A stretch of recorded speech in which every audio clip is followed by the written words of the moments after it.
என் மனசுல உள்ள பாரமே குறைஞ்சிருச்சு. 4 வேதங்களையும் ஒரு தட்டில் வச்சு இந்த 5வது வேதம் பாரதத்தை தட்டில் வச்சா இதுதான் தாழும்னா கீழே. ஏன்? வெயிட் ஜாஸ்தி, கனம் ஜாஸ்தி, நீதி ஜாஸ்தி. 4 வேதங்களை படித்து என்ன தெரிஞ்சுக்க முடியுமோ அதை விட ஜாஸ்தியாக இந்த பாரதத்தை படித்து தெரிஞ்சுக்க முடியும். அப்படிப்பட்ட 5வது வேதம் மகாபாரதம். இந்த கலியுகத்துக்குரிய பல செய்திகள் அதுக்குள்ள இருக்கு. இந்த கலியுகத்துக்கு வேண்டிய பல செய்தி பாரதத்துக்குள்ள இருக்கு. எப்படி இருக்கு? ஒரு உதாரணம் சொல்லி சொல்றேன். ஒரு ராஜா, அவனுடைய வழக்கு தருமருடைய ஆட்சியிலேனே சொல்லுவார்கள்.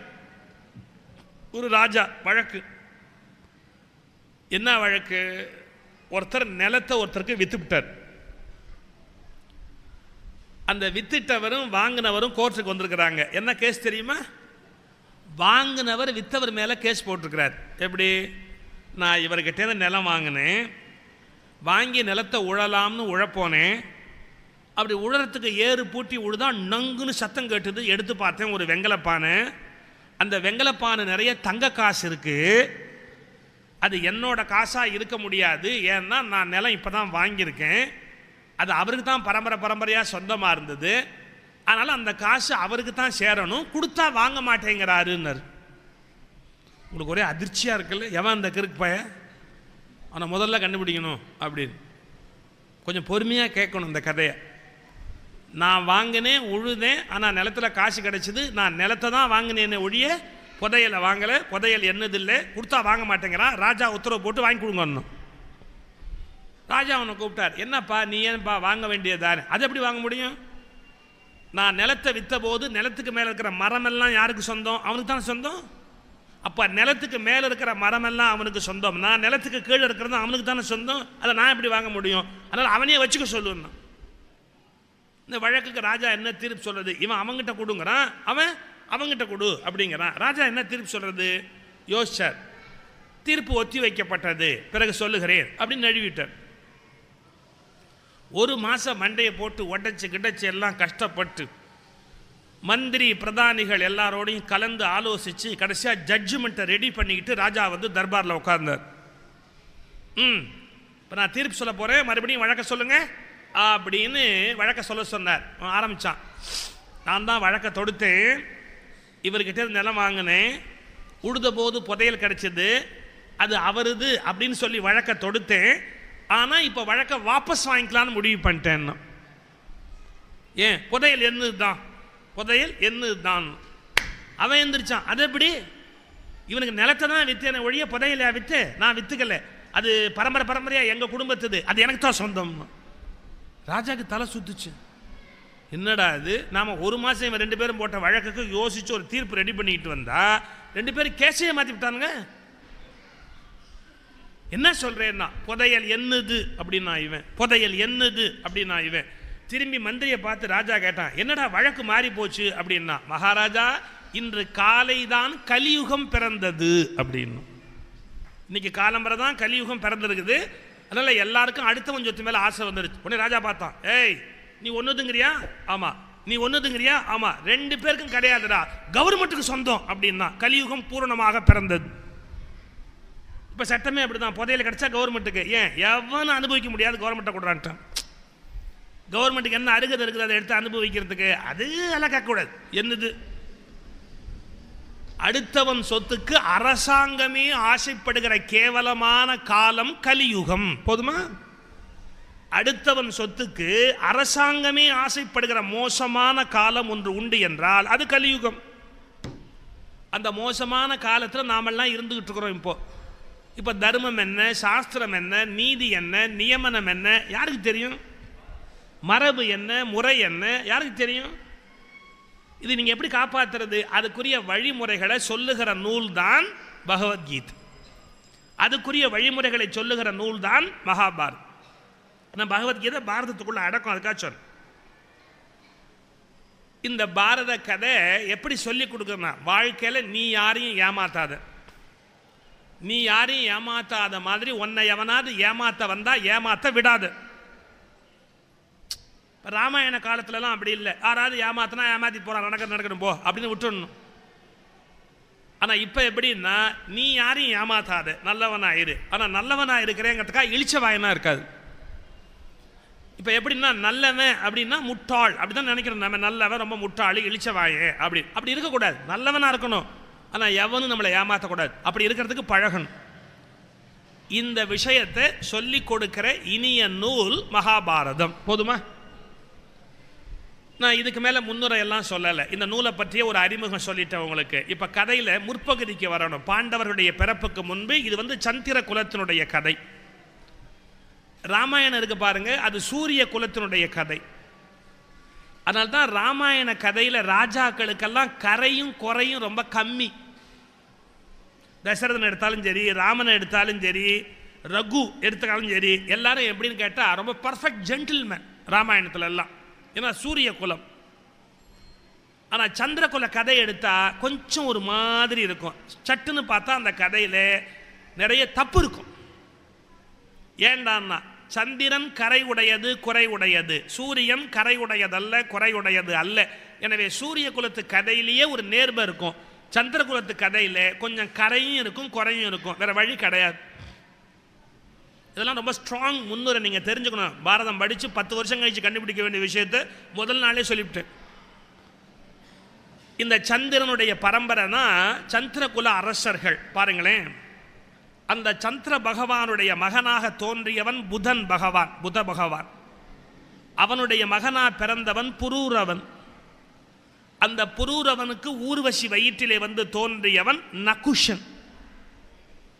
இந்த நகுஷ மகாராஜாலேருந்து பாப்புலர் ஆயிட்டானுங்க எல்லாரும் அந்த சந்திரகுலத்தில். அந்த நகுஷ மகாராஜா பற்றி ஒரு செய்தி சின்ன சின்னதாக சொல்லிக்கிட்டே போகணும். நகுஷன்னா யாரு? சந்திரகுலத்தில் புரூரவன் மகனா பிறந்தவன் நகுஷன்னு சொன்னேன். அவன் பாருங்க 100 அஸ்வமேத யாகம் பண்ணினான். அஸ்வமேத யாகம்னா குதிரையை வச்சு செய்கிற யாகம். இப்போ பல பேர் கிண்டியில் தான் பண்ணிக்கிட்டு இருக்கிறான் அஸ்வமேத யாகம். அப்போல்லாம் குதிரை பணத்தை கொண்டாந்து கொட்டும். இப்போ பல பேர் குதிரை மேலே பணத்தை கொண்டு போய் கொட்டுறான். அதான் வித்தியாசம். இந்த அஸ்வமேத ஒரு அஸ்வமேத யாகம் 100 பண்ணினா, ஒன்றும் இல்லை 100 யாகம் பண்ணினா ஒரு ராஜா நகுஷன். நம்ம சாஸ்திரம் என்ன சொல்றது, 100 யாகம் ஒருத்தன் பண்ணிட்டான்னா இந்திர பதவிக்கு போகணும். இந்திரனா மேலே போய் உட்காரணும். உடனே தேவலோகத்திலேருந்து ஆட்கள் வருகிறார்கள். யார் யார் வந்தா? 7 ரிஷிகள், சப்த ரிஷிகள், அகஸ்தியர் உள்ளிட்ட ரிஷிகள் மேலேருந்து வந்துட்டாங்க. பல்லக்கு எடுத்துனுட்டு நகுஷனை பார்த்து சொன்னாங்க, மேலே ஏறி உட்கார், நாங்கள்லாம் உன்னை அழைச்சி போகிறோம் இந்திர உலோகத்துக்கு. 7 ரிஷிகள் சுமக்க போகிறோம். இவன் சொன்னால் நல்லவன் நகுஷன். ஐயோ, நீங்கள்லாம் முனிவர்கள், பெரிய ஞானிகள், என் பல்லக்க சுமக்கக்கூடாது, எனக்கு பாவமாக போயிடும். ரிஷிகள் சுமந்து அந்த பல்லக்கில் நான் உட்காந்து போகக்கூடாது, நான் வேணா நடந்தே வரேன் இந்திர லோகத்துக்கு, நீங்கள் சுமக்காதீங்கன்னா. அகஸ்தியர் என்ன சொன்னார் அதுக்கு? இல்லைப்பா, 100 அஸ்வமேத யாகம் பண்ணினவரை சுமக்கிற புண்ணியம் எங்களுக்கு வேணும் இல்லையா, அதை நீ கெடுக்கப்படாது, ஏறி உட்கார். ஐயோ, நான் என்ன பாவம் பண்ணினேன், இப்படி முனிவர்கள் சுமக்கிற பல்லக்கில் உட்கார்றனேன்னு பணிவாக பேசி நகுஷன் பல்லக்கில் ஏறி உட்கார்ந்தான். பல்லக்கிலேயே அந்த காலத்தில் என்ன பண்ணுவார்கள், பல்லக்கு சுமக்கிறவங்கள ஃபாஸ்ட்டாக போக வைக்கிறதுக்காக ஒரு குச்சி வச்சுருப்பாங்க இப்படி சைடில். அதெல்லாம் சிம்பிள் ஆஃப் பவர், அதிகாரத்தினுடைய அடையாளம். நம்ம ஊர்லேயே பாருங்கள், கான்ஸ்டபிள்லாம் கையில் ஒரு குச்சி வச்சுருப்பாங்க. நான் சன் டிவியில் பேசுகிற போதே சொன்னேன், காட்டுமிராண்டித்தனத்தினுடைய அடையாளம் அது.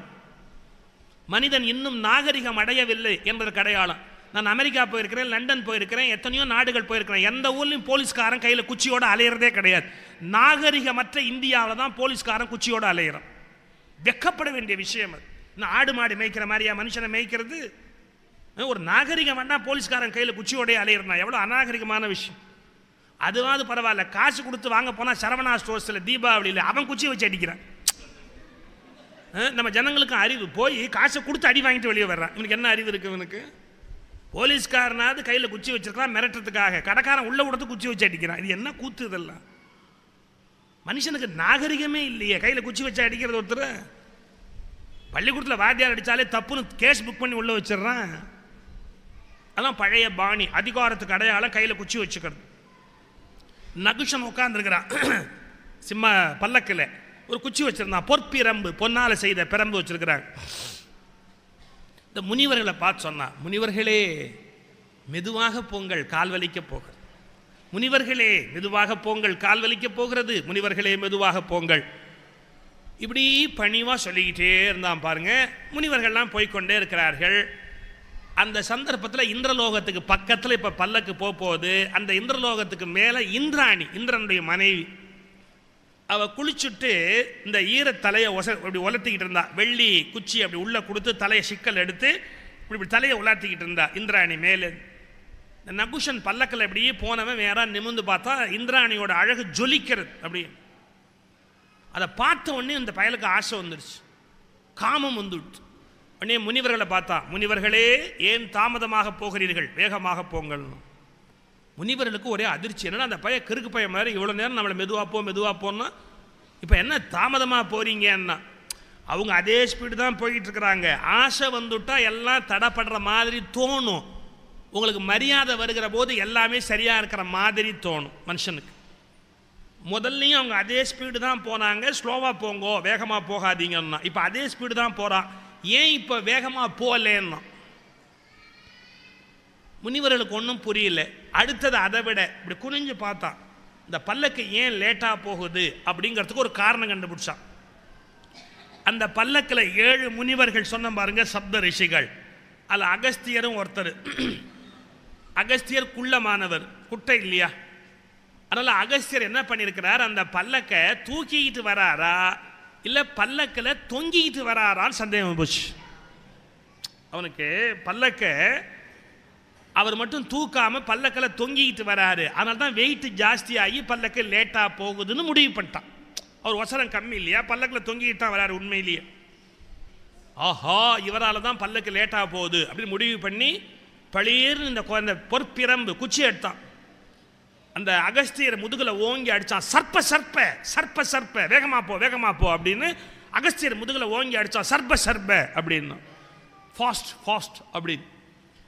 அகஸ்தியருக்கு கோவம் வந்துருச்சு. இவ்வளவு பெரிய மகரிஷியை பார்த்து சர்ப சர்பன்னு குச்சால் அடிக்கிறியா நீ, அடே நீ சர்ப்பமாக கடவுதுன்னு, நீ பாம்பா போட, நீ என்ன இந்திர பதவியில் போய் மேலே உட்காருது, பாம்பா போ அப்படின்னு சபிச்சார் அகஸ்தியர். அவ்வளோதான், பல்லக்கு கிழக்கு எல்லாம் போய் மலைப்பாம்பா வந்து பூமியில் வந்து கீழே விழுந்தான் நகுஷன் அப்படின்னு வரலாறு.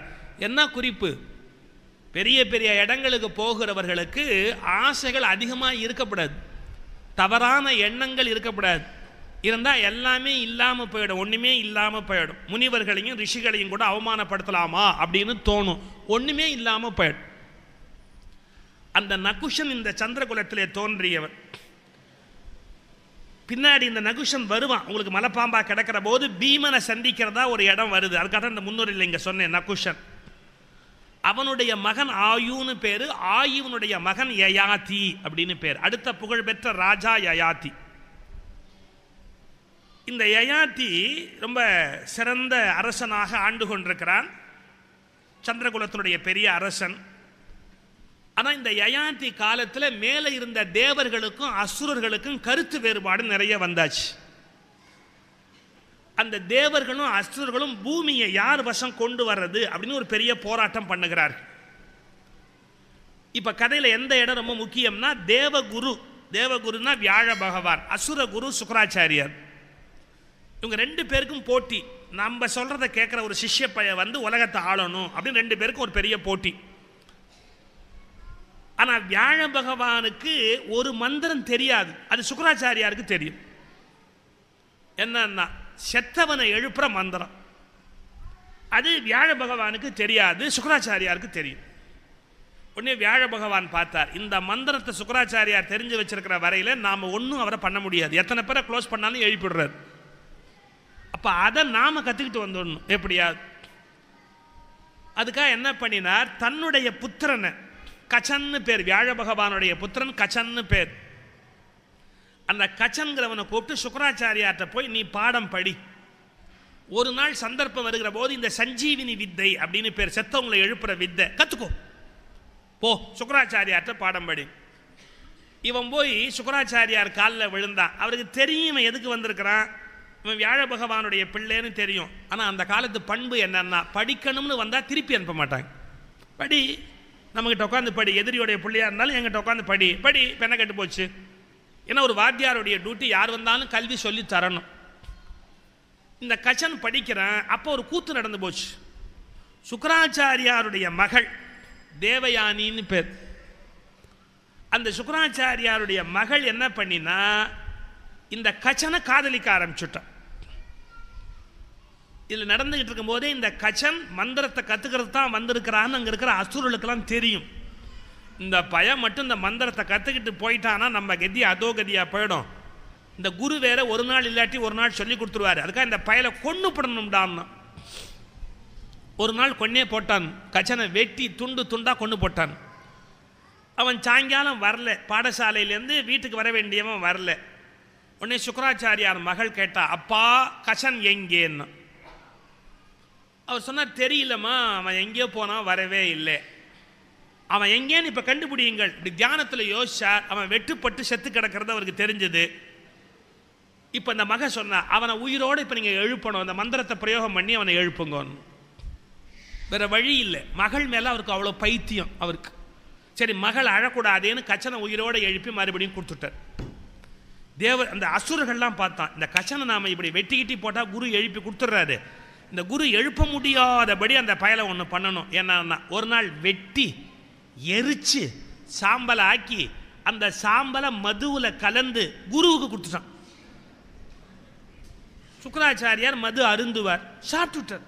அவர் பாட்டு உள்ள சிஷ்யன் சாம்பலாக இருக்கிறான்லாம் அவருக்கு தெரியாது. அவர் பாட்டு குடிச்சுட்டார். அன்னைக்கும் வரல. எப்படி வர முடியும் கச்சன்? அவன் தான் வயிற்றுக்குள்ளே போயிட்டானே, வர முடியாதுல்ல. இப்போ கேட்குற அப்பாவை, அப்பா அவனை எழுப்புங்கோ, அவன் எங்கேயோ இவங்க வெட்டி போட்டாங்க இந்த பாவிங்க, நீங்கள் எழுப்புங்க. அவர் என்ன நினச்சிட்டார், போன தடவை மாதிரி எங்கேயாவது வெட்டி போட்டிருப்பாங்க, எழுப்பிடலாம்னு நினச்சி மந்திரத்தை ஜபம் பண்ணார் பாருங்க, வயிற்றுல இருந்துச்சு உட்காந்துட்டான். இப்போதான் வருத்தப்படுறார் சுக்கராச்சாரியார். மகக்கிட்ட சொன்னார், இந்த பாருமா, இவன் வெளியில் வரணும்னா என் வயிற்றை கிழிச்சிக்கிட்டு வெளியில் வரணும். இவன் என் வயிற்றை கிழிச்சிக்கிட்டு வெளியில் வந்தால் நான் செத்து போயிடுவேன், உனக்கு அப்பா இல்லாமல் போயிடுவேன். வேணும்னா உனக்கு கச்சன் கிடைப்பான், ஆனால் நான் செத்து போயிடுவேன். இப்போ என்ன பண்ணலாம்? அவள் சொன்னா பாருங்க ஒரு பதில், நீங்கள் போனால் போங்க, எனக்கு அவன் தான் வேணும்னு. இப்போ என்ன பண்ணுவார் சுக்கராச்சாரியார்? அசுர பிள்ளைகள்லாம் கூப்பிட்டார். அட மடப்பயல்களா, காரியத்தையே கெடுத்துட்டீங்க. ஏன் இப்போ நான் அவனை வெளியில் கொண்டு வந்தால் நான் செத்து போயிடுவேன், நான் கொண்டு வரலன்னா என் பொண்ணு செத்து போயிடுவா, பொண்ணு செத்து போனாலும் நான் செத்து போயிடுவேன். இப்போ நான் சாகாமல் இருக்குன்னா ஒரே ஒரு வழி தான் இருக்குது, ஒரே ஒரு வழி தான் இருக்குது. என்ன தெரியுமா? இப்போ மந்திரத்தை சொல்லி அவனை எழுப்பிட்டான், வயிற்ற கழிச்சு வெளியில் வந்தா அவன் என்ன மறுபடியும் எழுப்புறதுக்கு அந்த மந்திரத்தை நான் கற்றுக் கொடுக்கணும். இதை தவிர ஒரு வழியே கிடையாது. காரியத்தை கெடுத்துப்பிட்டீங்க, நீங்கள் காரியத்தை கெடுத்துட்டீங்க. தனி இடத்துக்கு போனார். அந்த கச்சனுக்கு மந்திரத்தை உபதேசம் பண்ணினார். இதாண்டா மந்திரம், இப்போ நீ என்ன பண்ணுற, வயிற்றை கிழிச்சிக்கிட்டு வெளியே வந்து அந்த மந்திரத்தை சொல்லி என்ன உயிரோடு எழுப்புன்னு. அவன் சொன்னதை காப்பாற்றினான். வேற சிஷ்யனை குருவை அம்மோன்னு விட்டு விட போயிருப்பேன். அவன் வயிற்றை கிழிச்சு வெளியே வந்தான், மந்திரத்தை சொல்லி சுக்கராச்சாரியார் எழுப்பினான், காலில் விழுந்து கும்பிட்டான். நான் வந்த நோக்கம் நிறைவேறியது. இந்த மந்திரத்தை தெரிஞ்சுக்கிறதுக்கு தான் அப்பா என்ன அனுப்பிச்சி வச்சாரு, நான் தெரிந்து கொண்டேன், எனக்கு சொல்லிக் கொடுத்தீங்க, நான் வருகிறேன், ஆசீர்வதியுங்கள். அவர் நல்ல குரு, அதை பற்றிலாம் கவலைப்படவே இல்லை, சௌக்கியமாறு போயிட்டு வா அப்படின்னார். ஆனால் இவன் போகும்போது தேவயானி மறிச்சுட்டா. நான் உன்னை விரும்புகிறேன்னு சொன்னேன், என்னை நீ கல்யாணம் பண்ணிக்கோ, நீ என்னை விட்டுட்டு போகக்கூடாது. அப்போ அவன் சொல்லுகிறான் கச்சன், அம்மா நீ யார் தெரியுமா? ஒரு குருவுடைய மகள். ஒரு குரு யார் தெரியுமா? தகப்பனாருடைய ஸ்தானம். அப்போ குருவுடைய மகள் என்ன? சகோதரி ஆகிறார். ஒரு குருவினுடைய மகளை கல்யாணம் பண்ணக்கூடாது, சாஸ்திர விதிப்படி அது தவறு. நீ நானும் சகோதரி சகோதர உறவு உடையவர்கள். இதை விட கொடுமை என்ன தெரியுமா? நிஜமாவே சக உதரம், ஒரே வயிற்றுலேருந்து வந்துட்டோம், உங்கள் அப்பா வயிற்றுலேருந்து நான் வெளியே வந்துட்டேன், நீ நானும் சகோதர சகோதரி ஆகிட்டோம், கல்யாணம் பண்ணக்கூடாது, இது மரியாதை இல்லை, நீ வேண்டாம், இந்த எண்ணத்தை மறந்துடு, ஆசையை வைக்காதே அப்படின்னு. அவள் எரிச்சலில் சொன்னா, எங்கள் அப்பாவை ஏமாற்றி மந்திரத்தை கற்றுக்கிட்டு போயிட்டேன், நீ கற்றுக்கிட்ட மந்திரம் உனக்கு பலிக்காமல் போட்டும், நான் வயிறு எரிஞ்சு சபிக்கிறேன்னு. கொஞ்சமாக இருப்பானே, பதிலுக்கு சபிச்சான். நீ அந்தன குலத்தில் பிறந்தவளா இருந்தாலும் ஒரு அந்தனன் கூட உன்னை மணக்க மாட்டான், யாரோ சத்திரியன் உன்னை கல்யாணம் பண்ணுவான், போ, உன் லைஃப் பாழா போட்டுட்டான். இதுதான் நம்ம வீடுகளில் நடக்கிறதே. இதுதான், ஒருத்தரை சபிக்க, அவங்க பதிலுக்கு இவங்களை சபிக்க, இவங்க அவங்கள சபிக்க, ரெண்டு குடும்பமும் கீழே போயிடும். ஒரு சரியா போச்சு பார்த்தீங்களா? யாரும் மேலே போகாதபடி ஒருத்தர் சபிச்சு எல்லாரும், இவன் அவனுக்கு மந்திரம் வைக்க வேண்டியது, அவன் இவனுக்கு மாயம் வைக்க வேண்டியது, இவன் அவனுக்கு பில்லி சுண்ணி வைக்க வேண்டியது, அவன் இவனுக்கு ஏவல் வைக்க வேண்டியது, ரெண்டு குடும்பம் தெருவிலையும் நின்றுக்கிட்டே இருக்கும், சௌக்கியமாக போயிட்டான். என்ன லாபம்? வீட்லேயே கூட பாருங்க, அண்ணன் தம்பி, அக்கா தங்கச்சி, அண்ணன் தங்கச்சி எல்லாம் ஒரு கோவம் வந்தால் ஒருத்தர், நீ நல்லாவா இருக்க போற, நீ விளங்கவா போற அப்படின்பா. தயவு செய்து இப்படி சொல்லாது. ஏன் இப்படி சொல்லணும்? 2 பிள்ளைங்க சண்டை போட்டால் பெற்றவங்க சொல்லணும், நீங்கள் 2 பேரும் நல்லா இருக்கிறது தாங்க இந்த பாடு போடுறோம், 2 பேரும் இப்படி சண்டையை போட்டு ஒருத்தர் கீழே கொண்டு போயிட்டா எதுக்கு குடும்பம் நடத்தணும்? கட்சியை கலைக்கிற மாதிரி குடும்பத்தை கலைச்சிட்டு தெருவில் புள்ள. வீட்டில் பிள்ளைங்க சண்டையை போட்டு ஒருத்தர் கீழே இறக்கிறது, சபிக்கிறது. நீ எப்படி இருக்க நல்லா, நீ எப்படி நல்லா இருக்க போகிற நான் பார்க்குறேன். அது வேற இவங்க இருந்து பார்க்க போகிறாங்களா? அதுக்காக இருக்கணும். இன்னைக்கு பல குடும்பங்கள் கஷ்டப்படுறதுக்கு காரணமே ஒரு குடும்பம் இன்னொரு குடும்பத்து மேலே வயிறு எறிகிறது, இந்த குடும்பம் பதிலுக்கு அவங்க மேலே வயிறு எறிகிறது. 2 குடும்பமும் வீணா. அதை விட்டுடுங்க, அப்படியே அதை விட்டுட்டு போங்க. உங்கள் லைஃப் எவ்வளோ நல்லா இருக்குன்னு நீங்கள் வேணா பாரு, கண்டிப்பாக நல்லா இருக்கு. இந்த கச்சனை இவன் சபிச்சான், அவன் பதிலுக்கு அவன் சபிச்சான், 2 பேர் வாழ்க்கையும் சிக்கலா போச்சு. இது முடிஞ்சு போச்சு, கச்சன் மேலே போயிட்டான். தேவயானி சந்தோஷமாக தான் இருந்தான். அதுக்கப்புறம் அப்போ சந்தோஷமா இருக்கிற போது விருஷபர்வா அப்படின்னு இன்னொரு அசுர ராஜா, விருஷபர்வான்னு பேர். அந்த விருஷபர்வாக்கு சர்மிஷ்டை அப்படின்னு ஒரு பொண்ணு. இப்பவே உங்களுக்கு லேசா தலை சுத்த ஆரம்பிக்கும், நிறைய பேரா சொல்றாரு. இதெல்லாம் எப்படி ஞாபகம் வச்சுக்கிறது? ஒன்றும் கவலைப்படாதீங்க, மறந்துடுங்க. இதெல்லாம் ஒன்றும் நீங்கள் ஞாபகம் வச்சுக்கலேங்கிறதுக்காக ஒன்றும் பெரிய கஷ்டமோ நஷ்டமோ கிடையாது. இப்போ நானே ஏன் புஸ்தகம் வச்சுருக்கிறேன், எங்கேயா தப்பாக சொல்லிட்டா வம்பா போயிடும் தான் நானே எழுத்தாப்பில் புஸ்தகத்தை வச்சுட்டேன், வம்பே வேண்டாம் அப்படின்னு. இந்த பேரெல்லாம் ஞாபகம் இல்லாட்டி ஒன்றும் நஷ்டம் இல்லை. நீங்கள் ஞாபகம் வச்சுக்க வேண்டிய விஷயம் கருத்துக்கள் தான். ஞாபகம் வச்சுக்க வேண்டிய விஷயம் பெயர்கள் அல்ல. போதுமா? நான் சொல்லணுமேங்கிறதுக்காக பேர் சொல்கிறேன், இல்லாட்டி நான் ஏபின்னு சொல்லிட்டு போயிட்டே இருப்பேன், அது நல்லா இருக்காதேங்கிறதுக்காக பேர் சொல்கிறேன். சரி, விருஷபர்வா அப்படின்னு ஒரு அசுர ராஜா, அவனுக்கு சர்மிஷ்டை அப்படின்னு ஒரு பெண்ணு. அந்த விருஷபர்வாக்கு குருவாக சுக்கராச்சாரியார் இருக்கிறார். இந்த ராஜாவுடைய பொண்ணு சர்மிஷ்டையும் குருவோட பெண் தேவயானையும் ஃப்ரெண்ட்ஸ், நண்பர்கள், ஸ்நேகிதிகள். 2 பேரும் இப்பெல்லாம் அப்படி தான் சொல்லணும், ஸ்நேகிதி. இதுங்கெல்லாம் ஒரு நாள் காட்டில் போய் விளையாடுறதுக்காக போச்சு, நதியில் குளிக்கிறதுக்காக போச்சு. அந்த ராஜாவுடைய பெண்ணு சர்மிஷ்டையும் வியாழ பகவான் இந்த பெண்ணு காலிய சுக்கராச்சாரியாரோட பொண்ணு காலிய தேவயான் எல்லாருமா ஒரு இடத்துல குளிக்கிற போது ஆடையை கழட்டி ஒரு இடத்துல வைத்து விட்டு நீராடு, பழைய பழக்கம் அது, நதியில் நீராடிக்கிட்டு இருந்தார். இந்த தேவர்கள்லாம் பார்த்தாங்க, அசுரர்களை ஒரு கை பார்க்கணும், அதுக்கு என்ன வழி? அந்த குருவுக்கும் சிஷ்யனுக்கும் சண்டை மூட்டி விட்டுட்டா பிரச்சனையா போயிடும் இல்லையா? அதுக்காக வாயு பகவானை விட்டு ஒரு காற்றடிக்க வச்சு இந்த துணிமணி எல்லாம் ஒன்னோட ஒன்று கலந்து போகும்படியா எல்லாத்தையும் கலக்கி விட்டான் வாயு பகவான். குளிச்சுட்டு வெளியே வந்தோடனே தேவயானி விவரம் இல்லாமல் என்ன பண்ணிட்டா, சர்மிஷ்டனுடைய துணி எடுத்து அவள் உடுத்திட்டான். அது ராஜாவுடைய புத்திரி சர்மிஷ்டை, அவள் துணி எடுத்து அதை கட்டிட்டான். அவளுக்கு தெரியாது. சர்மிஷ்டை வெளியில் வந்தவ இப்படி பார்த்தா, அவள் ராணி இல்லையா, ராஜகுமாரி இல்லையா, அசுர பெண் இல்லையா? என்னடி பிச்சை எடுக்கிற, இந்த வார்த்தை கவனிங்க, பிச்சை எடுக்கிற ஒரு அந்தனுடைய மகள் நீ? கர்வம், திமுரு. இந்த திமுறா பேசுகிறவங்க வாழ்க்கையில் முன்னுக்கு வர முடியாது. எப்படி பேசினா பார், பிச்சை எடுக்கிற ஒரு அந்தனுடைய மகள் நீ, நான் ராஜகுமாரி, என் துணியை நீ கட்டிக்கிட்டு இருக்கிற, அது என்னோடது கொண்டா அப்படின்னு. இப்போ அவளுக்கு ப்ரெஸ்டீஜ் இஷ்யூவாக போச்சு. கொடுக்க முடியாது. நீ என்ன பண்ணுவே? கொடுக்க முடியாது. என்ன பண்ணுவே? நீ இப்படிலாம் பேசாது, உன் தகுதிக்கு தகுந்த மாதிரி நடந்துக்கோ. எங்கள் அப்பா கிட்ட பிச்சை எடுக்கிறவன் உங்கள் அப்பா, ராஜகுமாரி இல்லையா, எங்கள் அப்பாட்ட பிச்சை எடுக்கிறவன் உங்கள் அப்பா, நீ இப்படிலாம் இந்த என் துணியெல்லாம் கட்டாதே அப்படின்னு. இந்த 2 பேரும் சண்டை போட்டே வரும்போது என்ன பண்ணிட்டா, இந்த தேவயானியை சர்மிஷ்டை ஒரு கிணத்துல தள்ளி விட்டா. அப்படி கிணறுன்னா நம்ம ஊர் மாதிரிலாம் நினைக்காதீங்க. ஆத்தங்கரைக்கு பக்கத்தில் 5 அடி 6 அடி 8 அடியிலலாம் கிணறு இருக்கும். இந்த கோயம்புத்தூர் ராமநாதபுரம்லாம் 400 அடி 450 அடி எல்லாம் கிணறு இருக்கும். அங்கெல்லாம் போனால் போக வேண்டியதான் ஒரே அடியா. இதெல்லாம் சும்மா அந்த நதிக்கரையை ஒட்டி அங்கெல்லாம் 5 அடி 8 அடி 7 அடிலாம் கிணறு இருக்கும். அப்படி தள்ளினா மணல் பாங்கான பூமி, தொபீர்னு உள்ளே விழுந்துட்டா. இவளுங்க பாட்டுக்கு புறப்பட்டு அரண்மனைக்கு வந்துட்டாள். வந்தோடனே மாலை நேரம் ஆச்சு, தன்னுடைய மகள் வரலேன்னு சுக்கராச்சாரியாருக்கு வருத்தமாக போச்சு. என் மகள் எங்கே, என் மகள் எங்கே, என் மகள் எங்கே? அவர் உடனே ஒரு ஆளை அனுப்பிச்சு தேட சொல்றார். இவ கிணத்துக்குள்ள இருக்கிறா. இதுக்குள்ள ஒன்று நடந்து போச்சு. யயாதி மன்னன், நான் சொன்ன பார்த்தீங்களா, சந்திரகுல அரசன் யயாதி மன்னன். அந்த வழியா வந்தவன் இந்த கிணத்துக்கிட்டேருந்து அழுகிற சத்தம் கேட்குது, யாரோ அழற ஒலி கேட்குது அப்படிங்கிறதுக்காக யாருன்னு எட்டி பார்த்தான். கிணத்துக்குள்ள ஒரு முழு நிலா மாதிரி இந்த தேவயானி கிடக்கிற. ஐயோ, சவுண்டை கூட்டிட்டாரு, சவுண்டை குறைக்க சொல்லுங்க.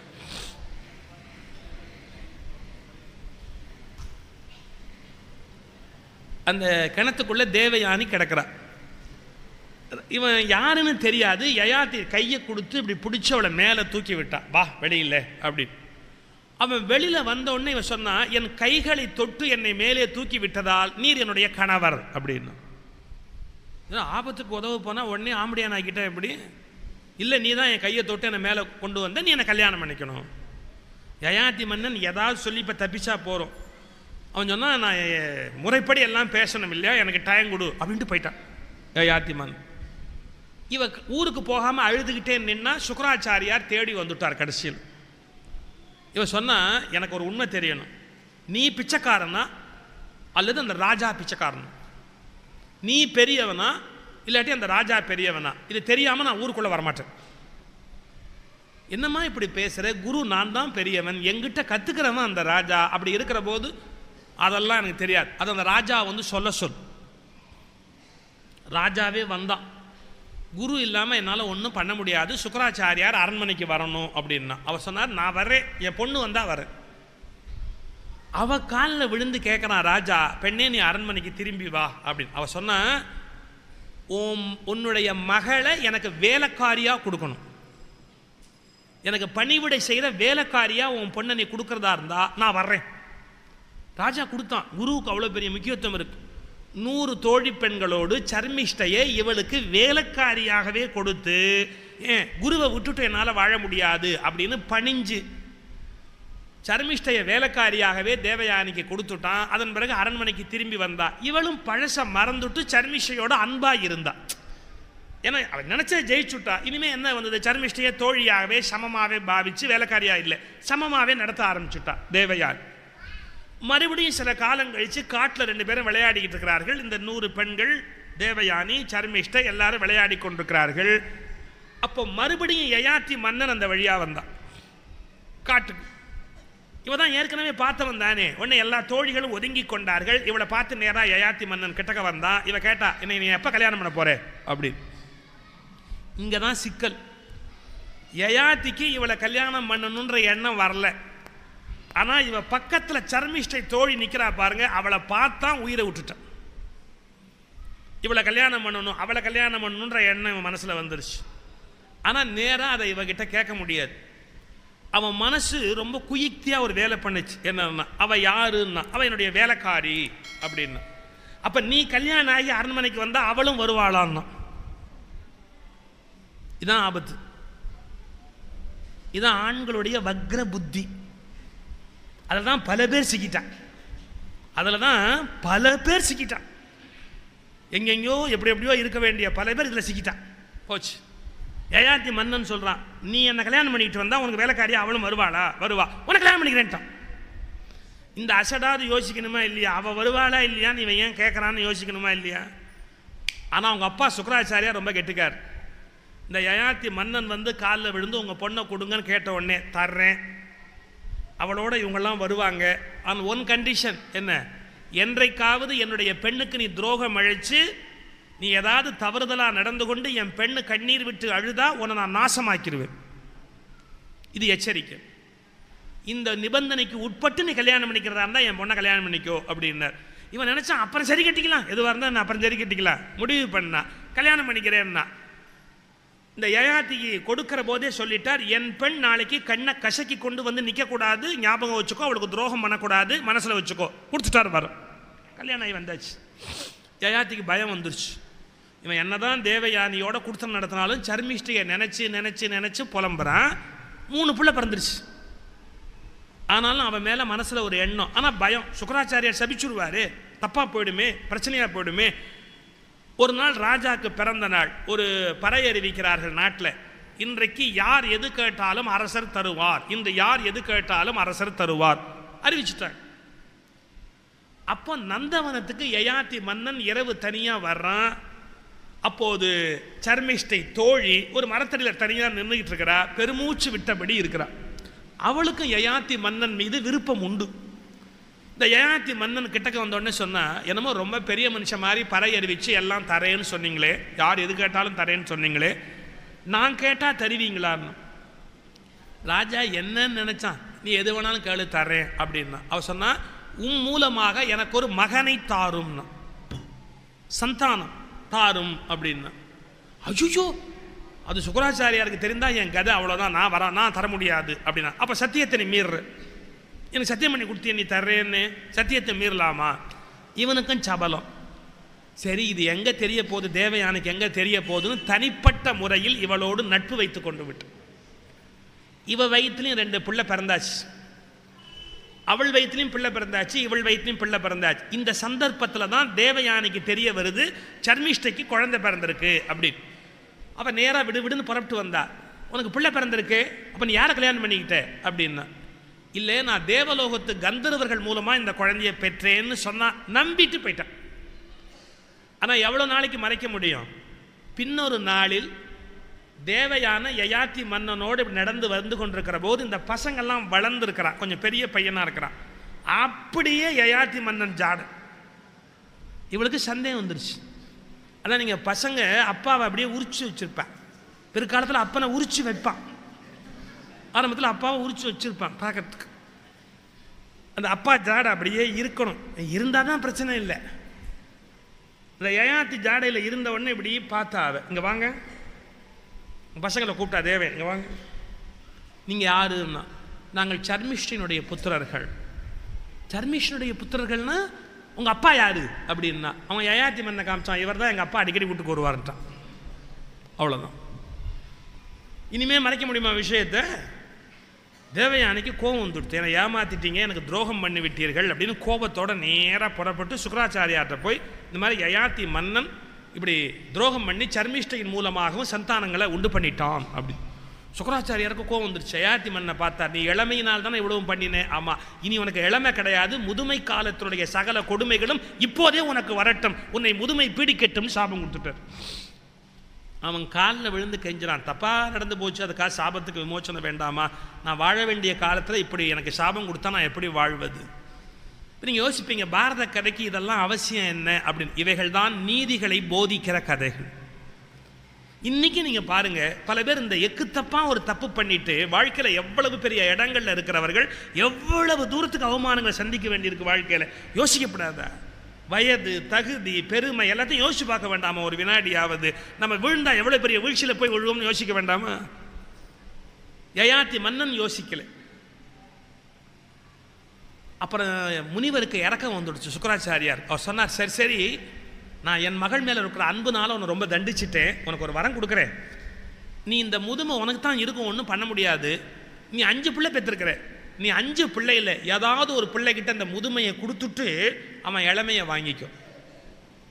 எந்த பிள்ளை உன் முதுமையை வாங்கிக்கிறானோ அவங்ககிட்ட கொடுத்துட்டு உன் இளமையை வாங்கிக்கோ. எவ்வளவு காலம் சந்தோஷமாக இருக்கலாம்னு தோணுதோ இரு, அப்புறம் மறுபடியும் அவங்ககிட்ட இளமையை கொடுத்துட்டு நீ முதுமையாக இருந்துக்கோ. இதை தவிர என்னால் ஒன்றும் மாற்ற முடியாது. இவன் போய் முதல் பிள்ளையை கெஞ்சிறான், அடுத்த பிள்ளையை கெஞ்சிறான், அடுத்த பிள்ளையை கெஞ்சிறான். எவனாவது முதுமையை வாங்கிக்கிட்டு இளமையை கொடுப்பானா? நீங்கள் முதுமை ஆயிட்டதா சொன்னாலே பல பேர் துக்கப்படுவான். நீங்கள் பஸ்ஸில் நின்றுக்கிட்டு இருக்கிறார் ஒரு பெரியவர்னா, பெரியவரே உட்காருங்கண்ணா, எனக்கு ஒன்றும் அவ்வளோ வயசாகல, நில்லு. இப்போ லேடிஸை நீங்கள் ஒரு மரியாதை கொடுக்குற மாதிரி, பாட்டி கொஞ்சம் முன்னாடி போ. எவன் யாருக்கு பாட்டி? 55-60 வயசானா கூட பாட்டின்னு கேட்டால் கோவம் வந்துடும். என்ன அப்படி சொல்லிட்ட அப்படின்னு கேட்பாங்க ஒரு வார்த்தை. ஏன்னா முதுமை ஆகிட்டதா சொல்கிறதே யாரும் விரும்புறது கிடையாது. அப்படி இருக்கிற போது முதுமையை யாராவது விரும்புவாங்களா? இப்போ யாராவது ஒருத்தர் சாமிகிட்ட போய், இறைவா எனக்கு வயசாகிட்டா பரவாயில்ல, பல்லெல்லாம் சீக்கிரமாக கூட்டிகிட்டா பரவாயில்ல, முதுமையாகி கையில் ஒரு தடி வந்துட்டா நாயெல்லாம் அடிக்கிறதுக்கு ரொம்ப யூஸ்ஃபுல்லாக இருக்கும், இப்படி யாரும் கேட்க மாட்டாங்க. முதுமையை யாரும் விரும்ப மாட்டாங்க உலகத்தில். சொன்னால் முதுமையை போய் யாராவது வாங்குவாங்களே? முதுமை ஆகிட்டா குதிரையில் ஏறி சவாரி பண்ண முடியாது, இந்த உலகத்தில் சிற்றின்பத்தை அனுபவிக்க முடியாது, நல்லா சாப்பிட முடியாது. முதல்ல ஏன் எது சாப்பிட்டாலும் உள்ளேயே போகாது, போனால் அவ்வளோதான், பெரிய புரட்சி தான், அப்புறம் உள்ளே போகாது. இதெல்லாம் வாழ்க்கையா? ஒவ்வொரு பிள்ளை ஒன்று சொன்னான். நீங்கள் நம்ப மாட்டீங்க, இந்த யயாதி மன்னன் பிள்ளைகள்கிட்ட போய் இளமையை கேட்டு தரலேன்னு வைத்தறிச்சலை சொன்னான். யார் யார் எதெல்லாம் சொன்னானோ, குதிரை ஏற முடியாதுன்னு ஒருத்தன் சொன்னான், உனக்கு குதிரையே இல்லாமல் போட்டு போடான்ட்டு. சாப்பிட முடியாதுன்னா உனக்கு சோறையே கிடைக்காம போட்டு போட அப்படின்னா. இப்படி ஒவ்வொரு பிள்ளையும் சபிக்கிறான் வைத்தறிச்சல்ல, எனக்கு இளமையை கொடுக்கல அப்படின்னு. நீங்கள் முதுமை ரொம்ப கொடுமைங்க. நான் ஒரு முறை இந்த திண்டிவனத்துக்கு முன்னாடி தொல்பேடுன்னு ஒரு ஊர் இருக்குது, அங்கே திருப்புகழ் விழா நடக்கும், ரொம்ப நல்லா நடக்கும் திருப்புகழ் விழா. ரொம்ப வருஷத்துக்கு முன்னாடி அதுக்கு நான் பேசுகிறதுக்கு போயிருந்தேன். அந்த ஊர் பெரியவர் ஒருத்தர் அந்த திருப்புகழ் விழா நடத்துகிற குழுவோட தலைவர்.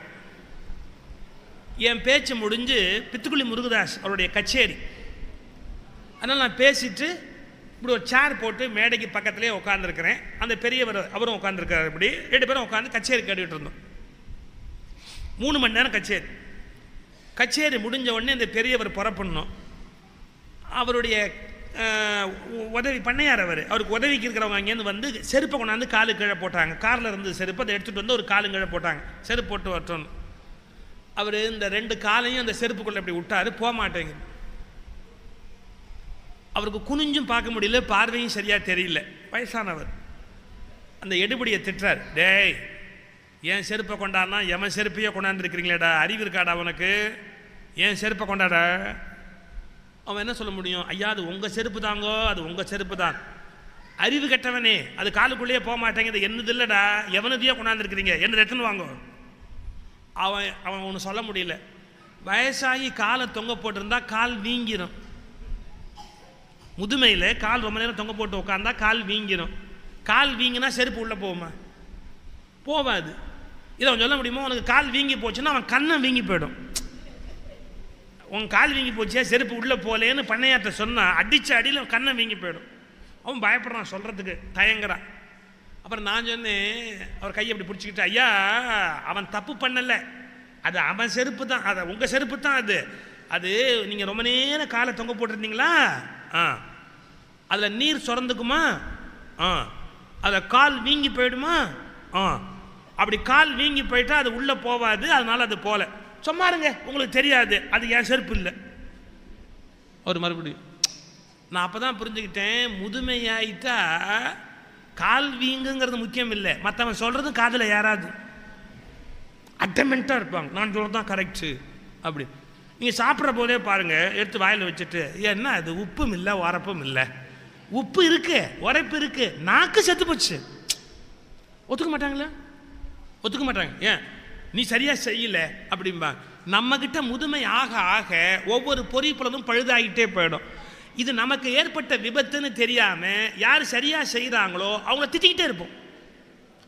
நான் ஏன் இதெல்லாம் எடுத்து இப்போ பேசுகிறேன்னு தெரியுங்களா? வயசான அப்புறம் நம்ம ஒரு வீட்டில் இருக்கிறது ரொம்ப கஷ்டமான விஷயம். அட்ஜஸ்ட் பண்ணி காலத்தை ஓட்டணும். வாழ்க்கையை என்ன பிரச்சனை வருங்கிறது தெரியணும். அதுக்காக சொல்கிறேன், முதுமையில் இது மாதிரி எவ்வளவோ கஷ்டம் வரும். இப்போ பாருங்க, ஒரு முதுமையை வாங்கிட்டு இளமையை கொடுக்கறதுக்கு தயாராக இல்லை. கடைசியில் யயாத்திட்ட கடைசி மகன் பூரு அப்படின்னு பேர். அவன் ரொம்ப நல்ல பையன். அவன் பார்த்தான், அப்பா படுற கஷ்டத்தை பார்த்தான். அவன் சொன்னான், அப்பா என்னுடைய இளமையை தரேன், உன் முதுமையை கொடு. யார் பண்ணுவா அப்படி? டேய், நீ இந்த மாதிரி உத்தமமான மகனை பார்க்க முடியாதுடா அப்படின்னு யயாத்தி பூருக்கிட்ட இளமையை வாங்கிட்டு முதுமையை கொடுத்தான். ரொம்ப மகிழ்ச்சியாக சில காலம் வாழ்ந்தான். அப்புறம் யோசிச்சு பார்த்தா, நம்ம பண்ணது அயோக்கியத்தனம். பிள்ளை அனுபவிக்க வேண்டிய இன்பங்களை எல்லாம் மண்ணாக்கிவிட்டு நாம் எவ்வளோ காலம் இதை அனுபவிக்கிறது? அவங்ககிட்ட நம்ம முதுமையை கொடுத்தது தவறுன்னு உணர்ந்தான். பிள்ளைகிட்டேருந்து முதுமையை வாங்கிட்டு இளமையை அவங்ககிட்ட திருப்பி கொடுத்து யயாத்தி மன்னன் காட்டுக்கு போயிட்டான். அதனால் பூருக்கு பட்டம் கொடுத்துட்டான். மற்ற 4 பிள்ளைக்கும் கொடுக்காம கடைசி பிள்ளைக்கு பட்டம் கொடுத்தான் பூருக்கு. அவனுடைய மகன் பிரவீரன், மனசுனுடைய மகன் ரிஷேயு, ரிஷேயனுடைய மகன் மதினாரன், மதினாருடைய மகன் தம்சு, தம்சுனுடைய மகன் இலிலன், இலிலனுடைய மகன் துஷ்யந்தன். அடுத்த பாப்புலர் ராஜா யாருன்னா துஷ்யந்தன், துஷ்யந்த மகாராஜா. ரொம்ப புகழாக இருந்தான். இதில் ரொம்ப முக்கியமான கதை என்னன்னா, துஷ்யந்த மகாராஜா கதையில் சகுந்தலனுடைய கதை தான் ரொம்ப முக்கியம். துஷ்யந்தன் ஒரு நாள் காட்டுக்கு வேட்டைக்கு வந்தான். வந்தபோது மகரிஷினுடைய ஆசிரமத்தில் சகுந்தலை வளருகிறாள். அங்கே சகுந்தலை வளர்ந்து கொண்டிருக்கிறாள். சகுந்தலா பட்சி எடுத்து வளர்த்ததால அவளுக்கு சகுந்தலைன்னு பேர். இந்த துஷ்யந்தன் இப்படி வேட்டையாடிட்டு வந்தவன் இந்த பர்ணசாலை கிட்ட வந்து சகுந்தலையை பார்த்துட்டான், மனசை பறி கொடுத்துட்டான். நீ என்னை கல்யாணம் பண்ணினா என்ன அப்படின்னு கேட்டான். அவள் சொன்னால், நியாயம் இல்லை, பெரியவங்களாம் பார்த்து கல்யாணம் பண்ணி வைக்கணும். உங்களுக்கு என்ன பிடிக்குது, எனக்கு உங்களை பிடிக்குது, ஆனால் நம்ம கல்யாணம் பண்ணால் சாட்சி இல்லாமல் போயிடும், அதனால் இது நியாயம் இல்லைன்னா. அவன் துஷ்யந்தன் அவசரக்காரன். அவன் சொன்னான், இல்லை நான் உன்னை கல்யாணம் பண்ணிக்கிறேன், இதுக்குன்னே ஒரு மனம் இருக்குது, களவு திருமணம்னு பேர், காந்தர்வ விவாகம்னு பேர். நான் எல்லாம் சாட்சியா, 33 கோடி தேவர்கள் சாட்சியா, இந்த மரம் செடி கொடிகள் எல்லாம் சாட்சியா, அதில் வீட்டு இருக்கிற பறவை பட்சிகள் சாட்சியா, நான் உன்னை கல்யாணம் பண்ணிக்கிறேன். இவளும் அன்பு காரணமாக சரி அப்படின்னு விட்டா. துஷ்யந்தனும் சகுந்தலையும் மணந்தார்கள், கலந்தார்கள். துஷ்யந்தன் சகுந்தலை கருவுற்றாள். துஷ்யந்தன் சொன்னால் நான் முறையாக போய் ராஜ்யத்துக்கு போய் உன்னை முறையாக அழைச்சிக்கிறேன்ட்டு போனவன் போனான். அவ்வளோ. இவள் கரு சுமந்து கொண்டிருக்கிறார். மகரிஷி வந்தவர் பார்த்தார், சகுந்தலை கர்ப்பமாக இருக்கிற செய்தி தெரிஞ்சது, கோபப்பட்டார். ஆனால் என்ன பண்ண முடியும்? சரி பொறுமையாயிரு இருந்து அந்த குழந்தை பிறக்கட்டும். பிறந்தான். அந்த பிள்ளைக்கு பரதன்னு பேர் வச்சார். அவன் வளர்றான். ஒரு லெவலுக்கு மேலே ஆசிரமத்துக்குள்ளே வச்சுருக்க முடியுமா? பிள்ளைகளுக்கு நல்ல வித்தையெல்லாம் கற்றுக் கொடுத்தார் முனிவர். அப்புறம் ஒப்படைக்க வேண்டிய துஷ்யந்த மகாராஜா வரல, கொண்டு போய் விட்டுடணும்னு முனிவர்களை கூப்பிட்டு சிஷ்யர்களை கூப்பிட்டு கொண்டு போய் இவளை அரண்மனையில் விட்டுட்டு வாங்கன்னு.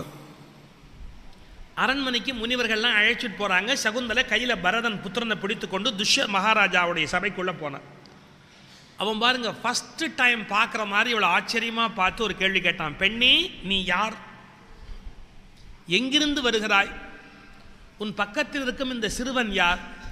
என்ன காரணமாக வந்தாய்? 4 கேள்வி கேட்கிறார். பெண்ணே, நீ யார்? எங்கிருந்து வருகிறாய்? நீ கையை பிடித்து கொண்டிருக்கிற இந்த சிறுவன் யார்? என்ன காரணமாக வந்தாய்? 4 கேள்வி கேட்டான் துஷ்யந்தன். பதில் என்ன தெரியுமா? ஒரே பதில். சகுந்தலை சொன்ன பதில், மகனே பரதா, அப்பாவை வணங்குன்னா. புரிஞ்சு போச்சு. மகனே பரதா, அப்பாவை வணங்குன்னா. ஒரு பெண் எவ்வளவு சாமர்த்தியமாக பேசுவாள்ங்கிறதுக்கு இது அடையாளம். ஒரு வார்த்தை சொன்னால் 100 விஷயம் அதுக்குள்ளே அடங்கியிருக்கு இல்லைங்களா? நாங்கள் வேடிக்கையாக சொல்கிறது, காய்கறி வாங்கிட்டு வந்து வீட்டில் கொடுக்குறேன். சோத்தில் ஆணி அடிக்கிறதுக்கு பையன் அடித்தான், ஆணி உடஞ்சி போச்சு. அம்மாட்ட சொன்னான், அம்மா ஆணி விளையுதுமான்னா. ஏன்டா ஆணி வச்சு அடிக்கிறேன்? உங்கள் அப்பா ஒரு கொத்தவரங்க வாங்கிட்டு வந்துருக்கிறாரு, அதை வச்சு அடிடா. அடித்தா எதிர் சுவரே பாழா போயிடுண்டா. அப்படி ஒரு கொத்தவரங்காய் வாங்கியிருக்கார், அதை வச்சு அடி. அப்போ தான் இவனுக்கு உரைச்சது, ஓ கொத்தவரங்காய் முத்தலா வாங்கிட்டோமோன்னு. நான் முத்தலா வாங்கிட்டேன்னா எலசா வாங்கலையா? ஏன் எலசா தேங்காய் வாங்கியிருக்கீங்களே? என்ன அர்த்தம்? அது வாங்கவும் துப்பு இல்லை, இது வாங்கவும் துப்பு இல்லை அப்படிங்கிறத ரெண்டையும் சேர்த்து வச்சு சொல்லுவாங்க ஒரே வார்த்தையில். சில சமயத்தில் அவங்க பேசுகிற பேச்சில் 100 அர்த்தம் இருக்கும். பையன் வெண்டைக்காய் சாப்பிட மாட்டேன்னா அம்மா சொன்னால் வெண்டைக்காய் சாப்பிட்றா அப்படின்னு. ஓ எனக்கு வேணாம், எனக்கு பிடிக்காது அப்படின்னு. வெண்டைக்காய் சாப்பிட்டா மூளை வளரும்டா, சாப்பிட்றா அப்படின்னு. வேண்டாம், அப்பாவுக்கு போடுன்னா. அவன் அதை விட விபரீதமா அப்பாவுக்கு போடும். அதை அவங்க அம்மா இதே மாதிரி போட்டிருந்தா நல்லா இருந்திருக்கும்னா. அவங்க அம்மா இதே மாதிரி என்ன மாதிரி வற்புறுத்தி போட்டிருந்தா நல்லா இருந்திருக்கும். அப்போ என்ன அர்த்தம்? புருஷனுக்கு மூளை இல்லைங்கிறத பையன்கிட்ட எப்படி சொல்கிற பாருங்க. அவங்க சொல்கிற வார்த்தைக்குள்ளே நேரடியாக ஒரு அர்த்தம் இருக்கும், உள்ளுக்குள்ளே இன்னொரு அர்த்தம் இருக்கும். இது வந்து சாமர்த்தியமாக பேசுறது. அது மாதிரி ரொம்ப உன்னதமான விஷயங்களே அவங்க அப்படி பேசுவார், உயர்ந்த விஷயங்களே அப்படி பேசுவாங்க. நான் வெறும் கிண்டல் சொல்கிறேன்னு நினைக்காதீங்க. இன்னொன்று சொல்லட்டுமா? பட்டினத்தாரும் ஒரு விஷயம் சொல்கிறாரு, காரைக்கால் அம்மையாரும் அதே விஷயம் சொல்கிறாங்க. பட்டினத்தார் எப்படி சொன்னார் தெரியுமா? பட்டினத்தார், நான் இந்த பூமியில் மறுபடியும் பிறக்கக்கூடாது, நான் வந்து இந்த பூமியில் பிறக்கக்கூடாது, பிறந்தாலும் நான் உன்னை மறக்காதபடி என்னுடைய திருவடிக்கு அன்பு செலுத்த வேண்டும். நீளமாக கேட்டு, பிறவாதிருக்க வரம் தரல் வேண்டும், பிறவாதிருக்க வரம் தரல் வேண்டும்னார். யார்? பட்டினத்தார். கரைக்கால் எப்படி கேட்டால் தெரியுமா? பிறவாமை வேண்டும். Very simple. இப்போது போஸ்ட் கார்டில் தபால் எழுதுகிறோம் வச்சுங்க, எவ்வளோ சிம்பிளாக எழுதணும். போஸ்ட் கார்டில் சில பேர் எழுதுவான், நீங்கள் 7ஆம் தேதி எழுதி தபாலில் சேர்த்த கடிதம் எனக்கு வந்து சேர்ந்தது. கார்டே முடிஞ்சு போச்சு. நீங்கள் 7ஆம் தேதி எழுதி தபாலில் சேர்த்த கடிதம் எனக்கு வந்து சேர்ந்தது. இப்படி எழுதுவாங்களா? தபால் வந்தது, கடிதம் வந்தது, முடிஞ்சு போச்சா இல்லையா? தாங்கள் எழுதி, நீ எழுதாமையே தபால் வருமா? தபாலில் சேர்த்த, தபாலில் சேர்க்காட்டி உனக்கு எப்படி வரும்? கடிதம் வந்தது இல்லையா, வந்து சேர்ந்தது. என்ன அர்த்தம்? பொண்டாட்டி படிச்சுட்டு இவங்ககிட்ட கொடுத்தா போல் இருக்குது, வந்து அப்புறம் இவர்கிட்ட சேர்ந்தது தான். இதை சுருக்கமாக எப்படி எழுதலாம்? கடிதம் கிடைத்தது. முடிஞ்சு போச்சு இல்லைங்களா? யார் கெட்டிக்காரங்க? ஒரு போஸ்ட் கார்டில் இவ்வளோ நீளமாக எழுதுறவங்க கெட்டிக்காரங்களா, சுருக்கமாக எழுதுறவங்க கெட்டிக்காரங்களா?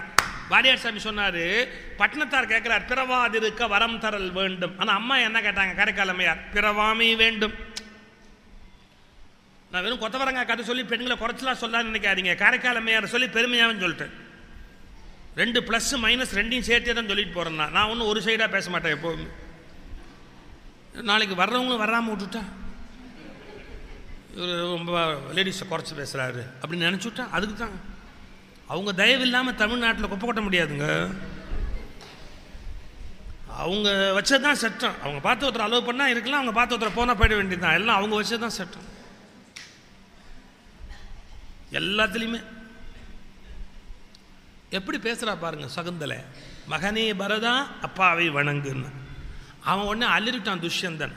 நான் உன்னை கண்டதில்லை, கலந்ததில்லை, நீ யாரென்றே எனக்கு தெரியாது புலம்புறான்.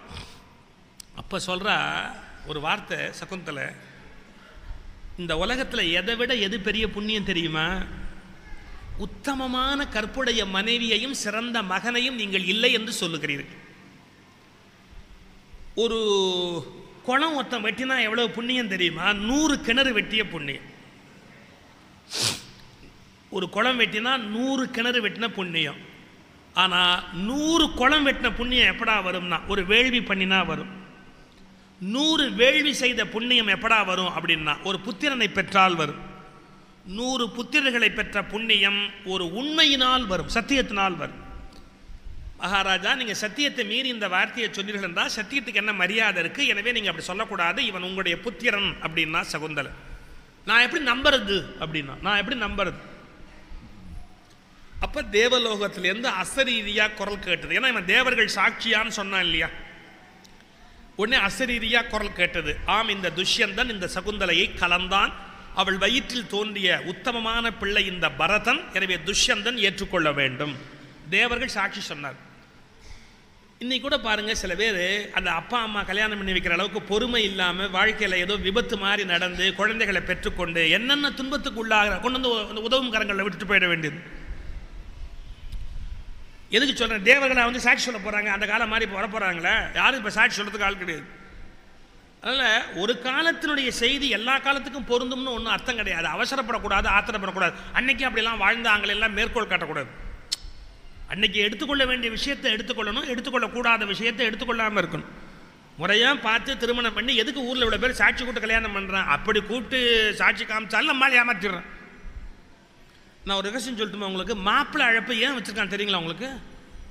மாப்பிள்ளை அழைப்பு காரில் உட்காந்து வச்சு கரண்ட் லைட்டு இல்லாட்டியும் பழைய காலத்தில் வந்து என்ன பண்ணுவான், கேஸ் லைட் வச்சு மாப்பிள்ளை மூஞ்சியை காட்டுவான்.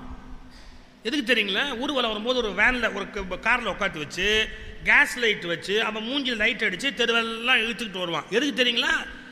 இதே மாதிரி இருந்தால் வேற எங்கேயாவது ஊர்வலம் போயிருக்கிறான்னா எல்லாரும் பார்த்துங்க, பார்த்துருந்தா இப்போயே வந்து சொல்லுங்க, அந்த அழக பையில பிடிச்சி உள்ளே வச்சிடலாம். எல்லோரும் நல்லா மூஞ்சியை பாருங்கன்னா அவன் மூஞ்சிக்கு லைட் போட்டான், பொண்ணை வெளியே கட்ட மாட்டான். ஆனால் மாப்பிள்ளையை நல்ல ஃபோக்கஸுக்கு லைட் வச்சு கூப்பிட்டு வருவான். அந்த பையன் திருட்டு பையலாம் நல்ல பையலாக பார்த்து எல்லாம் சாட்சி சொல்லிட்டு இப்போ சொல்லுங்க.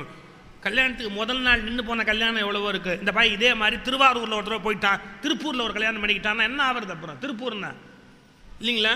அதை கண்டுபிடிக்கிறதுக்காக தான் மாப்பிள்ளைக்கு லைட்டு போட்டு ஊர்வலமாக கூப்பிட்டு வரோம். சரி, இந்த துஷ்யந்தன் சகுந்தலைக்கு பிரச்சனை தீர்ந்தது. ஏன்னா தேவர்கள் மேலேருந்து சொன்னார்கள். அப்புறம் பரதனாலே இந்த பரம்பரை புகழ் பெற்றது. இன்னைக்கு பரத கண்டம்னு சொல்கிறோம் இல்லையா? அது ராமாயண பரதன் அல்ல, இந்த துஷ்யந்தனுடைய மகன் பரதனுடைய பெயரால் இந்த கண்டத்துக்கே பரத கண்டம் அப்படின்னு ஒரு பேர். அப்படி பரதனுடைய பெருமை உலகத்தில் பறந்தது. அந்த பரதனுக்கு பிறகு நிறைய பேர் அது மாதிரி அந்த பரம்பரையிலே தோன்றினார்கள். குறிப்பிடத்தக்கவன் குரு. அந்த குரு பேரால தான் குருகுலம் அப்படின்னு இந்த குலத்துக்கே ஒரு பேர் வந்தது, குரு கௌரவர்கள். அப்புறம் அஸ்தி அவன் பரம்பரையில் வந்தவன், அவன் கட்டினது தான் அஸ்தினாபுரம். பிறகு அந்த பரம்பரையில் வந்த இன்னொருவன் பிரதீபன், பெருமைக்கு மிக்கவன் பிரதீபன் பேர். அவனுக்கு நீண்ட நாளாக குழந்தை இல்லை, கங்கைக்கரையில் தவம் பண்ணினான். அப்படி கங்கைக்கரையில் தவம் பண்ண போது ஒரு அழகான இளம் பெண் வந்து அவனுடைய வலது தொடையில் உட்காந்துட்டு சொன்னா, நீ என்னை கல்யாணம் பண்ணிக்கணும். இல்லை நீ வலது தொடையில் உட்காந்துட்டு, வலது தொடை மகனுக்கு உரியது, இடது தொடையாக இருந்தால் மனைவி, வலது தொடைனா பிள்ளைக்கு உரியது. ஆனால் நான் உன்னை பிள்ளை ஸ்தானத்தில் மதிக்கணும். எனக்கு ஒரு பையன் பிறந்தால் உன்னை கல்யாணம் பண்ணி கொடுக்கலாமே ஒழிய நான் எப்படி உன்னை நான் மனைவியாக அடைய முடியும் அப்படி. அப்போ உடனே அந்த பெண் வெளியில் வந்து சொன்னால், நான் யாருன்னா கங்கை, இந்த கங்கை தான் தேவி, கங்கா தேவி. நான் வந்து உன்னுடைய ஒழுக்கத்தை சோதித்தேன், நீ உத்தமமானவன், கவலைப்படாதே, உனக்கு பிள்ளை பேர் உண்டாகும்.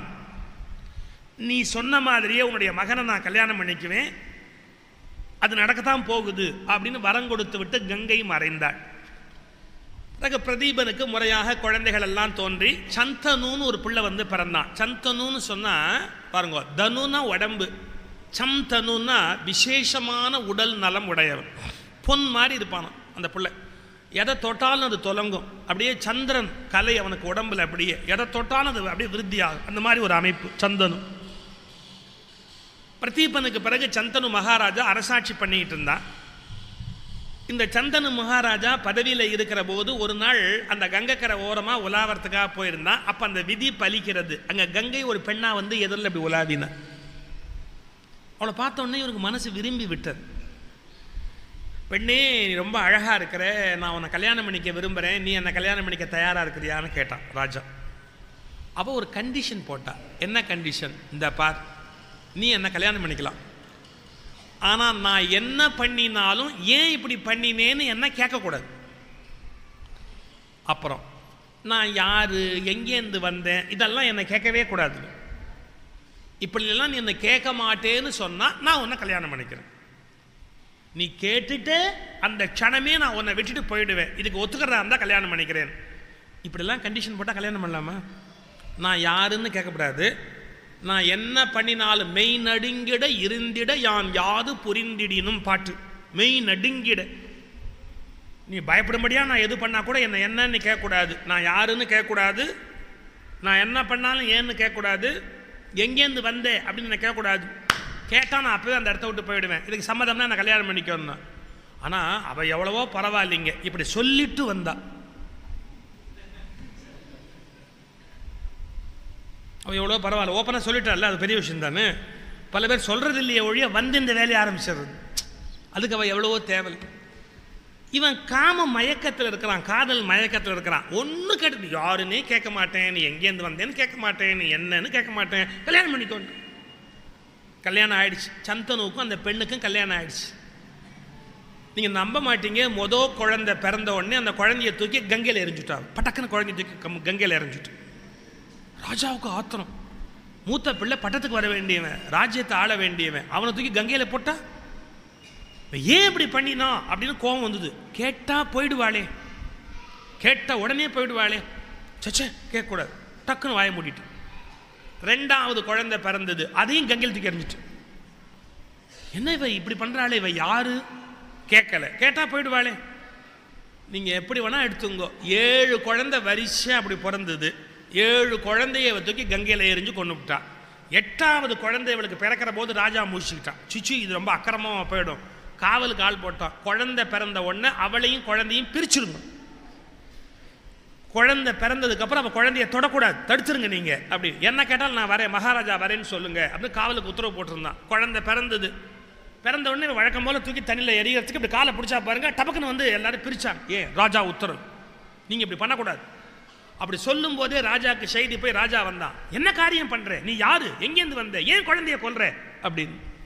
நல்ல வேளை 8வதுலையாவது முழிப்பு வந்தது இந்த பயலுக்கு. கொல்றியே, யார் நீ, எங்கேருந்து வந்த, ஏன் பிள்ளைகளை கொல்ற அப்படின்னு சிரிச்சா. 7 குழந்தை செத்த போது உங்களுக்கு இது கேட்கணும்னு தோணலை, 8வது சாகிற போது மட்டும் உங்களுக்கு தோணுச்சா? இப்போ ஒரு உண்மையை தெரிஞ்சுக்கங்க, நீங்க கேட்காம இருந்திருந்தாலும் இந்த குழந்தை பழைச்சிருக்கும். ஏன்? யாரும் விதியை ஜெயிக்க முடியாது. இவங்க 8 பேர் மேலே இருந்த அஷ்ட வசுக்கள் ஒன்னா இருந்தவங்க. இவங்க ஒரு முனிவருக்கு துரோகம் பண்ணிட்டாங்க. அந்த முனிவருடைய நந்தினிங்கிற பசு அதை கவர்ந்து கொண்டு வந்து தன்னுடைய மனைவிக்கு கொடுக்கணும்னு ஒரு பிரபாசம் அப்படிங்கிற கடைசி வசு, 8வது வசு முடிவு பண்ணினான். 8 பேரும் போய் முனிவருடைய மந்தினி பசுவை கவருகிற போது முனிவர் சபிச்சார். மனுஷனை மாதிரி அல்பமாக நடந்துக்கிறீங்களே, பூமிக்கு போங்கடா அப்படின்னார். அதுன்னு தெரியுது பாருங்க, திருடுறதுக்கு ஏற்ற இடம் பூமி தான் அப்படின்னு முனிவரே முடிவு பண்ணிட்டு. அல்பத்தனமாக நடந்துக்கிறீங்களே, பூமிக்கு போங்கோ அப்படின்னார். அப்போ தான் எல்லாரும் தப்ப உணர்ந்தான், காலில் விழுந்தா. உங்கள் 7 பேரை வேணால் மன்னிக்கிறேன், ஏன்னா நீங்கள் திருடுற எண்ணத்தோடு வரல. இந்த 8வதாக ஒரு பையன் வந்தானே, பொண்டாட்டி பேச்சை கேட்டுக்கிட்டு, அவனுடைய மனைவி தான் அந்த பசு வேணும்னு கேட்டவன். அதனால் பொண்டாட்டி பேச்சை கேட்டுட்டு வந்தானே, இந்த பயலுக்கு அந்த பூமியில் போய் பறக்கணும், இவனுக்கு பொண்டாட்டியே இருக்கப்படாது, அப்போத்தான் இந்த பயலுக்கு புத்தி வரும், ஓ பூமியில் பிறங்க அப்படின்னார். அதனால தான் 7 பேரும் நான் வரும்போதே பூமிக்கு வந்து நான் நீண்ட நாள் இருக்கக்கூடாதுன்னு என்கிட்ட கேட்டாங்க. கவலையே படாதீங்க, பிறந்த உடனே அனுப்புகிறேன் அப்படின்ட்டு. இவனை மட்டும் நான் அனுப்ப முடியவே முடியாது. ஆனால் நல்ல வேளை அந்த விதி உன் மூலமாக வந்து தடுத்து பிரிச்சாச்சு. இப்போ எல்லாம் முடிஞ்சு போச்சு. நான் கங்கை, நீ யாருன்னு உனக்கு தெரியாது, எனக்கு தெரியும். மகாபிஷக் அப்படிங்கிற ஒரு பெரிய மன்னன், நீ தேவலோகத்தில் இருந்தவன். நான் ஒரு நாள் தேவலோகத்தில் உள்ள வருகிற போது என்னுடைய மேலாடை நழுவியது, எல்லாரும் தலையை குனிந்து கொண்டார்கள். நீ ஒருத்த மட்டும் வெக்கம் இல்லாமல் என்னை பார்த்து. அப்போ பிரம்மதேவர் சபிச்சுட்டார், 2 பேரும் பூமியில் போய் கணவன் மனைவியாக இருங்கள்னு சபிச்சுட்டார். அதனால நான் பூமிக்கு வந்தேன், அதனால நீயும் பூமிக்கு வந்த. இந்த குழந்தையும் சாபத்தால் பூமிக்கு வந்தது, இனி யாரும் இந்த வரலாற்றை மாற்ற முடியாது, நான் போகிறேன், உங்கள்கிட்ட சொன்னபடி இந்த பிள்ளையை நான் கூட்டிகிட்டு போயிடுவேன், எப்போ கொண்டு வந்து விடணும்னு எனக்கு தெரியும், அப்போ நான் அந்த பிள்ளையை உங்கள்கிட்ட விடுவேன் அப்படின்னு அந்த குழந்தைய தூக்கிட்டு ஓடுறேன். ராஜா கெஞ்சுறான், நான் தெரியாமல் கேட்டுட்டேன், என்னோட இருக்கக்கூடாது, இப்போ தான் எல்லா கதையும் சொல்லிட்டியே, என் கூட இரு. சொன்னது தான், கங்கை சத்தியத்தை மீற மாட்டா, நான் அந்த குழந்தைய கூட்டிகிட்டு போகிறேன், வளர்த்து உங்கள் கையில் ஒப்படைக்கிறேன். சில காலம் கழித்து அந்த பிள்ளைக்கு பாருங்க, சுக்கராச்சாரியார்ட்ட, தேவகுருக்கிட்ட, யார்கிட்ட எதெல்லாம் ஸ்பெஷல் சப்ஜெக்டோ எல்லாத்தையும் படிக்க வச்சு, பரசுராமற்ற வில்வித்தை படிக்க வச்சு கங்கை அந்த குழந்தைய பெருசாக வளர்த்தா. அவருக்கு சத்தியவிரதன்னு பேர். அவர் தான் பீஷ்மர் பின்னால்.